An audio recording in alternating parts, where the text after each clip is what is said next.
नमस्कार साथियों, आज हम एक एफएमसीजी कंपनी के बारे में बात करेंगे। कंपनी का नाम है Manorama industry. Company cocoa equivalent butter बनाती है, जो कोकोवा बटर का अल्टरनेट होता है। कोकोवा बटर जो इंडस्ट्री में इस्तेमाल होता है वो फूड इंडस्ट्री में होता है, कॉस्मेटिक इंडस्ट्री में होता है और फार्मा इंडस्ट्री में इस्तेमाल होता है। जो मनोरमा इंडस्ट्री है इसका इस्तेमाल कोकोवा बटर इक्विवेलेंट का इस्तेमाल करती है फूड इंडस्ट्री में और कॉस्मेटिक इंडस्ट्री में। फूड इंडस्ट्री में जो ये इस्तेमाल करती है इसका कॉन्फेक्शनरी आइटम के लिए करती है और बेकरी प्रोडक्ट के लिए करती है, कुकीज़ के लिए करती है। और कॉस्मेटिक इंडस्ट्री में जो ये इस्तेमाल करती है इसका पर्सनल केयर प्रोडक्ट के लिए करती है। बॉडी लोशन हो गया, जैसे सोप हो गया, जैसे क्रीम हो गया। मनोरमा इंडस्ट्री का क्लाइंट भी बहुत अच्छा है। ये जो इनका बिजनेस है basically B to B business है। तो इनका क्लाइंट है जो इनका वो नेस्ले हो गया, जैसे मोंडेलस हो गया, मार्स हो गया, हेर्शे हो गया। ये इनके लिए प्रोडक्ट को तैयार करके और ये कंपनियां आगे रिटेल सेगमेंट में इनको बेचती है। जो मनोरमा इंडस्ट्री है पहले सीड्स कलेक्ट करती है कोकोआ बटर इक्विवेलेंट बनाने के लिए। और सीड्स इंडिया से कौन कौन से होते हैं? साल होते हैं, मैंगो होते हैं, कोकम होते हैं और मोहता होते हैं। और साउथ अफ्रीका से चिया सीड ये लेके आते हैं। इसमें ये किस तरीके से काम करते हैं, पहले ये सीड्स कलेक्ट कर लेते हैं। उसका पहले ये स्टेज 1 में क्या करते हैं, ऑयल एक्सट्रैक्शन कर लेते हैं। ऑयल एक्सट्रैक्शन करने के बाद जो 70 to 80% उसमें से ऑयल निकाल के जो उसका सॉलिड बचता है उसको स्टेज 2 में सॉल्वेंट एक्सट्रैक्शन प्रोसेस के लिए ले जाते हैं। ठीक है, उसके बाद क्या करते हैं, सॉल्वेंट एक्सट्रैक्शन प्रोसेस के बाद उसमें से क्रूड ऑयल निकाल लेते हैं। क्रूड ऑयल को फिर ये रिफाइंड करते हैं, उसको क्लियर करते हैं रिफाइंड करके। ठीक है, उसके बाद उस रिफाइंड होने के बाद उसका क्या करते हैं, उसकी जो ऑयल में से जो उसकी स्मेल होती है सीड्स की, उसको रिफाइंड करके दोबारा से उसको लास्ट स्टेज में ये क्या करते हैं, फ्रैक्शनेशन प्रोसेस की तरफ लेके जाते हैं। फ्रैक्शनेशन प्रोसेस में क्या करते हैं, सेपरेट कर लेते हैं उसको हीट से एट सर्टेन टेम्परेचर। उसके बाद उससे क्या होता है, दो चीजें हो जाती है। एक तो स्टीरियन हो जाता है वो प्रोडक्ट का हिस्सा, एक हो जाता है ओलियन। जो आपका ओलियन वाला होता है वो तो लिक्विड पार्ट होता है जो कॉस्मेटिक इंडस्ट्री में इस्तेमाल हो जाता है। स्टेरियन होता है सॉलिड पार्ट। सॉलिड पार्ट का ये क्या करते हैं, फिर ये आगे उसको ब्लेंडिंग करते हैं पाम ऑयल मिड फ्रैक्शन के साथ। उसके बाद उससे कोकोआ बटर इक्विवेलेंट बना लेते हैं। तो इस तरीके से इसका पूरा सिस्टम है, प्रोसेस है। अभी रिसेंटली कंपनी ने एक कैपेक्स का अनाउंसमेंट किया था 460 करोड़। उससे क्या क्या करेंगे, ये इंटरनल अप्रूवल से ही कर देंगे, इनके पास फंड है इसके लिए।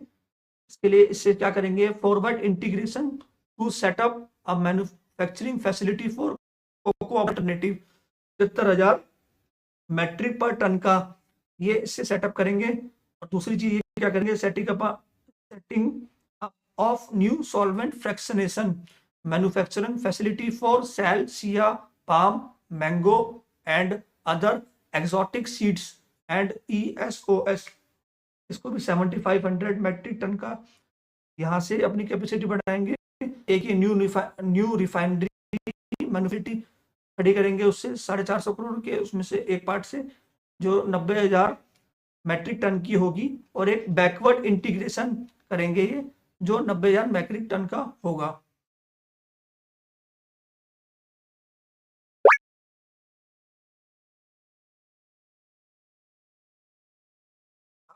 कंपनी का रिजल्ट के बारे में डिस्कस करें, कैसा रिजल्ट आया कंपनी का इस बार। कंपनी का जो लास्ट कॉन कॉल में इनका गाइडेंस था वो गाइडेंस था 1150 करोड़ का, जो इन्होंने इस कॉन कॉल में 1300 करोड़ कर दिया है। मतलब गाइडेंस जो इन्होंने अपवर्ड की तरफ मूव कर दिया है, जो कि एक अच्छी बात है। ठीक है, कंपनी का जो रेवेन्यू है मिलियंस में है, 2092 से बढ़कर 3625 मिलियन हो गया है। 73% का ईयर ऑन ईयर ग्रोथ है इनका। एबिटा में 78% का ईयर ऑन ईयर ग्रोथ है इनका। और एबिटा मार्जिन में इनका पिछले जो क्वार्टर मतलब पिछले साल के Q3 25 में इनका 26.4 था, इस बार एबिटा बढ़कर 27.1 हो गया है। यहाँ पे एबिटा मार्जिन में भी इनकी बढ़ोतरी आई है। प्रॉफिट आफ्टर टैक्स इनका 131.1% से बढ़ा है। प्रॉफिट आफ्टर टैक्स मार्जिन इनका 471 बीपीएस पॉइंट से बढ़ा है। पहले इनका 14.1 का होता था ये प्रॉफिट आफ्टर टैक्स मार्जिन, जो कि बढ़ के इस बार 18.8% का हो गया है। और यही अगर हम, ये तो ईयर ऑन ईयर था सारा, अगर हम 9 मंथ का लेंगे तो इनका 9th मंथ में रेवेन्यू में ग्रोथ आई है 81.3% की, एबिटा में आई है 108.3% की, 352 बेसिस पॉइंट से एबिटा मार्जिन बढ़ा है, 148.9% से प्रॉफिट आफ्टर टैक्स बढ़ा है, और 84 बीपीएस से आपका प्रॉफिट आफ्टर टैक्स मार्जिन बढ़ा है, और डाइल्यूटेड ईपीएस भी इनका 149.2% से बढ़ा है, जो कि एक बहुत अच्छा है। अब इनका आगे का क्या गाइडेंस है, इन्होंने बताया इस बार रेवेन्यू जो इनका रहा है 3625 मिलियन रहा है, जो कि 73.3% बढ़ा है ईयर ऑन ईयर, और 81% बढ़ा है ये। जो उनका ये जो ग्रोथ हुआ है supported by product mix of value added offering and added by higher utilisation of upgraded capacity. इनका ये बेसिकली वॉल्यूम से भी बढ़ के आया, ये वाला जो इनका रेवेन्यू बढ़ा है, और वो प्रॉफिट और वॉल्यूम से भी बढ़ा है, और वैल्यू एडेड सर्विस से भी बढ़ा है। इनका कहने का मतलब ये है। एबिटा भी इनका 78% से बढ़ा है, और पैट भी 131% से बढ़ा है।